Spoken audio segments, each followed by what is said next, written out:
आखिर वह स्थान पृथ्वी लोक में कौन सा है जहां श्री हरि विष्णु ने 1000 वर्ष तक तपस्या की थी और उसी स्थान से भगवान विष्णु को संसार के समस्त प्राणियों ने पहचाना था।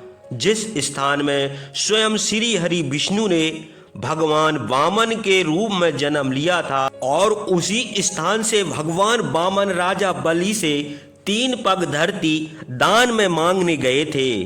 और वह स्थान का क्या नाम था जहां महर्षि विश्वामित्र रहते थे। जिस स्थान की रक्षा करने के लिए स्वयं श्री हरि के अवतार राम को जाना पड़ा था। तो वीडियो को अंत तक पूरा देखिए। अगर आप सनातन धर्म प्रेमी हैं तो वीडियो को लाइक एवं जय करीला धाम चैनल को सब्सक्राइब कर दीजिए। तो चलिए बगैर देरी करे वीडियो को शुरू करते हैं। मार्ग में चलते चलते रामचंद्र ने विश्वामित्र से पूछा, हे महर्षि, यह जो पर्वत के समीप बादलों की घटा के समान वृक्ष देख पड़ते हैं, यह कौन स्थान है? यह स्थान बड़ा रमणीय जान पड़ता है। इसमें मृग घूमते हैं और पक्षी बोल रहे हैं। इस मनोहर स्थान को देखकर मालूम होता है कि अब हम लोग भयानक वन से निकल आए हैं। हे भगवान, यह किसका आश्रम है? इसके जानने की मेरी इच्छा है। आप कृपा करके मुझे बतलाइए। हे ब्राह्मण, जिस स्थान पर यज्ञ में विघ्न करने वाले दुरात्मा राक्षसों का वध करके आपके यज्ञ की रक्षा करनी है, वह स्थान अभी कितनी दूर है? रामचंद्र के यह पूछने पर महातेजस्वी विश्वामित्र ने उत्तर दिया, हे राम, इस स्थान पर भगवान विष्णु ने हजारों वर्ष तक तपस्या की थी। यह महात्मा वामन का पूर्व आश्रम है। यही महातपस्वी विष्णु सिद्ध हुए थे। इसका नाम सिद्ध आश्रम है। जिस समय भगवान विष्णु इस आश्रम पर तपस्या कर रहे थे, उस समय विरोचन के पुत्र बलि अपने बाहुबल से इंद्र आदि देवताओं को परास्त करके तीनों लोकों का राज करते थे। बलि ने एक यज्ञ का अनुष्ठान किया। तब देवताओं ने अग्नि के साथ इस आश्रम पर भगवान विष्णु के पास आकर कहा, हे भगवान, बलि एक यज्ञ करना चाहते हैं। उस यज्ञ के समाप्त होने से पहले ही आप देवताओं का एक कार्य कीजिए। उसके यज्ञ में अनेक देशों से मांगने वाले आते हैं और वह सबके मांगने के अनुसार दान करते हैं। इसी अवसर पर आप देवताओं के हित के लिए योग बल से वामन का रूप धारण करके देवताओं का कल्याण कीजिए। हे रामचंद्र, उसी समय प्रज्वलित अग्नि के समान महातेजस्वी महर्षि कश्यप ने अपनी स्त्री अदिति के साथ देवताओं के 1000 वर्ष तक एक व्रत का पालन किया था। व्रत समाप्त होने पर वे वर देने वाले भगवान विष्णु की इस प्रकार स्तुति करने लगे, हे भगवान, आप तपोमय, तपोराशि, तपोमूर्ति और ज्ञान स्वरूप है। मैंने तपस्या के प्रभाव से आपका साक्षात्कार किया है। हे प्रभु, मैं आपके शरीर में संपूर्ण जगत देखता हूँ। आप अनादि और अनंत हैं। मैं आपकी शरण में हूँ। तब भगवान विष्णु ने प्रसन्न होकर निष्पाप कश्यप से कहा, हे महर्षि, तुम क्या चाहते हो? बताओ। तुम वर देने के योग्य पात्र हो। जो चाहो वर मांग लो, तुम्हारा कल्याण हो। यह सुनकर मरीच के पुत्र कश्यप ने कहा, भगवान, अदिति और देवता समेत मैं आपसे प्रार्थना करता हूँ, आप प्रसन्न होकर हम लोगों का मनोरथ सफल कीजिए। आप मेरे पुत्र रूप होकर अदिति के गर्भ से जन्म लीजिए और इंद्र के छोटे भाई उपेंद्र होकर शोक से व्याकुल देवताओं की सहायता कीजिए।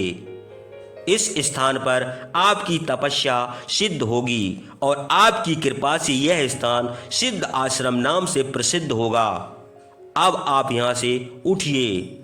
उसके बाद महातेजस्वी भगवान विष्णु अदिति के गर्भ से वामन रूप में जन्म लेकर उसी रूप से बलि के पास गए। तीनों लोगों के हित के लिए भगवान वामन ने बलि से 3 पग भूमि मांगकर तीनों लोगों को नाप लिए और अपने तेज से बलि को परास्त करके देवराज इंद्र को फिर तीनों लोकों का राजा बना दिया। हे रामचंद्र, इसी आश्रम पर वामन देव ने निवास किया था। इस समय मैं उन्हीं की भक्ति से इस आश्रम पर रहता हूँ। हे पुरुष श्रेष्ठ, इसी आश्रम पर राक्षस मेरे यज्ञ में विघ्न करते हैं। यही तुम दुरात्मा राक्षसों का वध करोगे।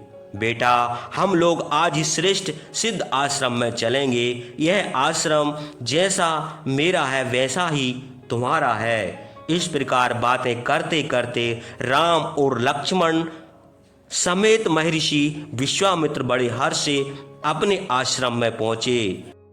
उसके बाद देश काल के जानकार, शत्रुओं का नाश करने वाले राजकुमार राम और लक्ष्मण ने विश्वामित्र से पूछा, भगवान, राक्षसों से किस समय यज्ञ की रक्षा करनी होगी? वह समय बतला दीजिए जिसमें हम लोग सावधान रहें और राक्षस यज्ञ में विघ्न न कर सकें। युद्ध की इच्छा से रामचंद्र और लक्ष्मण के यह पूछने पर उस आश्रम में रहने वाले महर्षियों ने उनकी प्रशंसा करके कहा, राजकुमारों, आज से लेकर 6 दिन तक तुम यज्ञ की रक्षा करो। महर्षि विश्वामित्र ने यज्ञ की दीक्षा ली है, इसलिए वे 6 दिन तक मौन रहेंगे।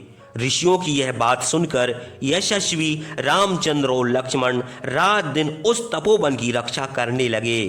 वे दोनों वीर रात भर जागते थे और धनुष लेकर बड़ी सावधानी से विश्वामित्र की यज्ञ की रक्षा करते थे। 6ठे दिन रामचंद्र ने लक्ष्मण से कहा, लक्ष्मण, आज सावधान होकर युद्ध के लिए तैयार रहो। युद्ध की इच्छा से रामचंद्र यह कह रहे थे, उसी समय यज्ञ की वेदी पर अग्नि प्रज्वलित किया गया। विश्वामित्र ने मंत्र पढ़कर विधि पूर्वक यज्ञ का आरंभ किया। यज्ञ का आरंभ होते ही आकाश में भयानक शब्द होने लगा। जिस तरह बरसात में बादल उमड़ते हैं, उसी तरह मायावी राक्षस यज्ञ भूमि की ओर झपटे। मारीच और सुबाहु अपने साथियों सहित आकर यज्ञ स्थल में रुदर बरसाने लगे। वेदी पर रुदर बरसाते देखकर रामचंद्र ने आकाश की ओर देखा तो उनको बहुत से राक्षस आते हुए दिखे। तब उन्होंने लक्ष्मण से कहा, लक्ष्मण, वह देखो, मांसाहारी दुष्ट राक्षस आ गए हैं। मैं इन दुर्बलों को मारना नहीं चाहता, इसलिए मानव अस्त्र से इनको वैसे ही भगा दूंगा जैसे वायु बादलों को उड़ा देता है। यह कहकर रामचंद्र ने क्रुद्ध होकर एक बड़ा चमकीला तीक्ष्ण बाण धनुष पर रखकर मारीच की छाती में मारा।